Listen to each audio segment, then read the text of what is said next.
శ్రీగురుభ్యో నమః. వాగర్ధావివ సంపృక్తౌ వాగర్ధప్రతిపత్తయే జగతః పితరౌ వందే పార్వతీ పరమేశ్వరౌ. ఈరోజు మనం గౌరముఖ మహర్షి గురించి తెలుసుకుందాం. గౌరముఖుడు అను మహర్షి శమీకముని శిష్యుడు. కలియుగ ప్రారంభంలో ఉన్న మహర్షులలో ఒకడు. శమీకుడు తపస్సు చేస్తూ ఉండగా ఆయన మెడలో చనిపోయిన పామును పరీక్షిత్తు వేశాడు. తరువాత వచ్చిన శమీక మహర్షి కుమారుడు అయిన శృంగి దానిని చూసి పరీక్షిత్తును 7 దినములలో చనిపోవుగాక అని శపించాడు. శృంగి పరీక్షిత్తును శపించాడు కాబట్టి అతనిని తక్షకుని భయము నుండి నివారణోపాయము ఆలోచించుకొనమని చెప్పుట కోసమై పరీక్షిత్తు వద్దకు గౌరముఖ మునిని శమీక మహర్షి పంపాడు అని భారతం వలన మనకు తెలుస్తోంది. శమీకముని దగ్గర చిరకాలము శుశ్రూష చేసి వేదాంగాలు మాత్రమే కాకుండా బ్రహ్మ విద్యా సాధన చేసిన గొప్ప జ్ఞాని ఈ గౌరముఖ మహర్షి.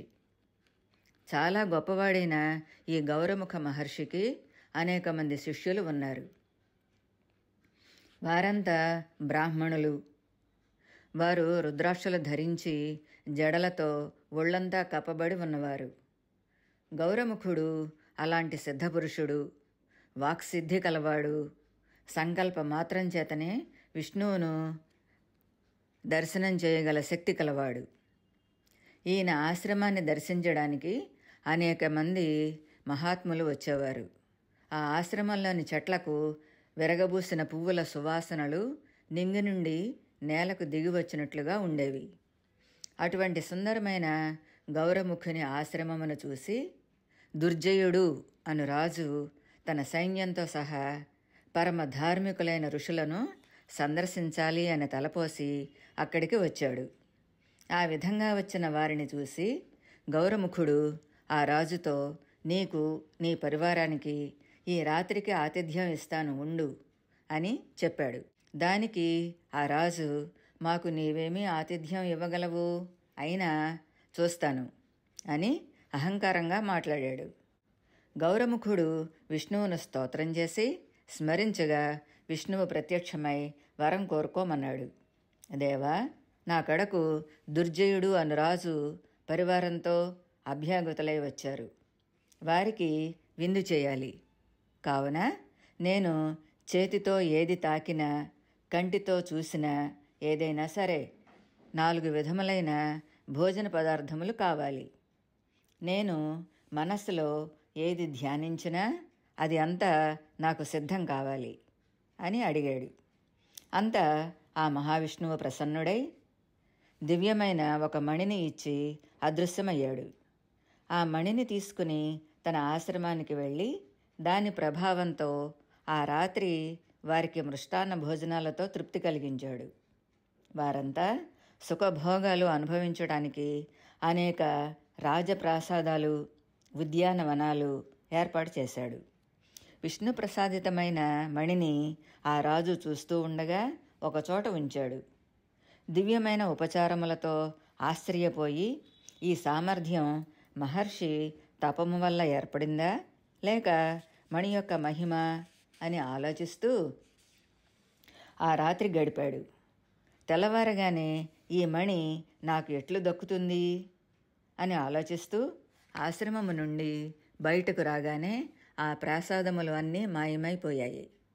ఆ మణిని చేజిక్కించుకోవాలి అనే ఆశతో విరోచనుడు అనే పేరు గల తన మంత్రిని ఆ గౌరముఖ మహర్షి వద్దకు పంపి మణిని అడగమన్నాడు. దానికి ఆ ముని విద్యలలో ఆరితేరిన విప్రుడు రాజు ఇవ్వగా దానములను గ్రహిస్తాడు. రాజులయ్యుండి ఎలా అడుగుతున్నావు అని అన్నాడు అని రాజుతో చెప్పమని పలికి, ఆ మణియే శత్రువులను రూపుమాపగలదు అని అనుకుని దర్భలు సమిధలు తెచ్చుకొనుటకు బయటికి వెళ్ళాడు. ఋషి మాటలు విన్న దుర్జయుడు నిలువెల్లా కోపంతో నీలుడు అను సామంతరాజును పంపి ఉన్నపళంగా ఆ మణిని తీసుకురమ్మన్నాడు. నీలుడు రథము నుండి దిగిన వెంటనే మణి నుండి ఆయుధదారులై ఎవ్వరికీ గెలవటానికి శక్యము కాని యోధులు అసంఖ్యాకులుగా బయటకు వచ్చారు. ఆ మణి నుండి సుప్రభుడు, దీప్తతేజుడు, సురశ్మి, శుభదర్శనుడు, సుకాంతి, సుందరుడు, ప్రద్యుమ్నుడు, సుమనుడు, శుభుడు, సుశీలుడు, సుఖదుడు, శంభుడు, సుదాంతుడు, సోముడు అను మహాశూరులైన నాయకులు వెలువడ్డారు. వీరందరితో దుర్జయుడు రాజు సైన్యము తీవ్ర స్థాయిలో యుద్ధం జరుగుతూ ఉన్న సమయంలో అక్కడికి గౌరముఖ మహర్షి వచ్చి చూసినవాడై దుర్జయుని సేనతో సహా పరమార్చమని పురుషోత్తముని ప్రార్థించాడు.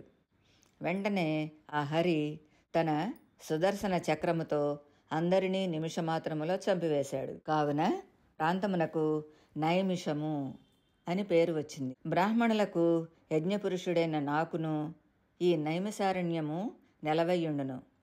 ఈ మణి వలన పుట్టిన 15 మంది యోధులు యజ్ఞములలో పూజింపదగినవారు. వారు కృతయుగమున రాజులు అవుతారు. ఈ క్షేత్రము భవిష్యత్తులో గొప్ప తపోవాటిక కాగలదు అని చెప్పి శ్రీహరి అంతర్ధానమయ్యాడు. ఒకనాడు గౌరముఖ మహర్షి ప్రభాస తీర్థం అనే ప్రాంతంలో తపస్సు చేసుకుంటూ ఉండగా మార్కండేయ మహర్షి ఆయన వద్దకు వచ్చాడు. ఆయనకు నమస్కరించి, ఏ విషయమైనా తెలుసుకోవాలి అంటే నీతో మాట్లాడితే చాలు, ఈ లోకంలో నీలాంటివాడు ఎక్కడా లేడు అని పొగిడాడు గౌరముఖ మహర్షి. వేద విధులు, పితృదేవతలు అంటారు కదా, వారెవరు అని గౌరముఖుడు అడిగాడు. విశ్వానికి తండ్రి గురువు, ఆయన నుండి బ్రహ్మ, బ్రహ్మకు 7 కుమారులు కలిగారు. వారు బ్రహ్మజ్ఞానులు. బ్రహ్మ వారితో నన్నే ఆరాధిస్తూ సృష్టిని పెంచమని చెప్పగా బ్రహ్మ ఆజ్ఞను తిరస్కరించి తపస్సుకు వెళ్ళిపోయారు. దానితో బ్రహ్మ ఆగ్రహించి, మీరు ఏ బ్రహ్మజ్ఞానంతో తరిస్తున్నారో అది మీకు నశించుగాక అని శపించాడు. వారు సంతానం కలిగిన తరువాత బ్రహ్మజ్ఞానం నశించిన వారై ఈ లోకాన్ని వదిలి స్వర్గలోకానికి వెళ్ళారు. వారు తమ సంతానంతో శ్రాద్ధాది పితృకర్మలతో మమ్మల్ని అర్చించండి అన్నారు. వారే మొట్టమొదటి పితృదేవతలు అని చెప్పాడు మార్కండేయ మహర్షి. ప్రతి లోకంలోనూ పితృదేవతలు ఉన్నారు. పితృగణాలు మొత్తం 7. వీరిలో రూపములు లేని వారిని అమూర్త గణములు, అగ్నిశ్వాత్తులు అని, వారు 4 అన్నమాట. రూపములు ఉన్న 3 మూర్తగణములు, బహిర్షదులు అని అంటారు. ఏ లోకంలోని వారైనా ఆ లోకానికి పైలోకంలో ఉండే పితృదేవతలను ఆరాధించాలి. ప్రధానంగా పూజ్యత పొందే పితృదేవతలు వసు, సాధ్య, రుద్ర, ఆదిత్య, విశ్వే, రుద్రులు. వీరంతా మనకు పైలోకంలో శాశ్వతంగా ఉండేవారు. మనందరి రాకపోకలను, పొందవలసిన గతులను సమర్థవంతంగా నిర్వహించే దేవతా వ్యవస్థనే పితృదేవతలు అంటారు. మనం పెట్టేది వారు ఏ రూపంలో పుడితే ఆ రూపంలో వారికి అంది అది ఆహారంగా అందుతుంది. తరువాత పితృదేవతలను ఎప్పుడెప్పుడు పూజించాలో కూడా చెప్పాడు. ఈ విధంగా మార్కండేయుడు తాను పితృదేవతల ఆరాధన చేసి ఆ విషయాలు తెలుసుకున్నాను అని గౌరముఖ మహర్షితో చెప్పాడు. అది విన్న తర్వాత గౌరముఖ మహర్షి పితృదేవతా పూజ కొంతకాలం చేయగానే ఆ పుణ్యఫలం ఫలితంగా ఆయనకు తన గత 100 జన్మల వృత్తాంతము తెలిసింది. బ్రహ్మ యొక్క మానస పుత్రులైన మరీచి మొదలైన 7 ఋషులలో భృగువు ఒకడు అని, ఆ భృగు వంశంలోనే తాను జన్మించినట్లుగా తన పూర్వ చరిత్ర తెలుసుకున్నాడు. ఈ విధంగా గౌరముఖ మహర్షి శ్రీహరి భక్తుడుగాను ప్రభాస తీర్థంలోనే చాలా కాలం తపస్సు చేసి శాశ్వతమైన కీర్తిని పొంది ముక్తిని పొందాడు. ఆయన శిష్య పరంపర మన దేశమంతా వ్యాపించి ఉన్నట్లుగా వరాహ పురాణం ద్వారా మనకు తెలుస్తోంది. ఓం శ్రీ గౌరముఖ మహర్షియే నమః. స్వస్తి.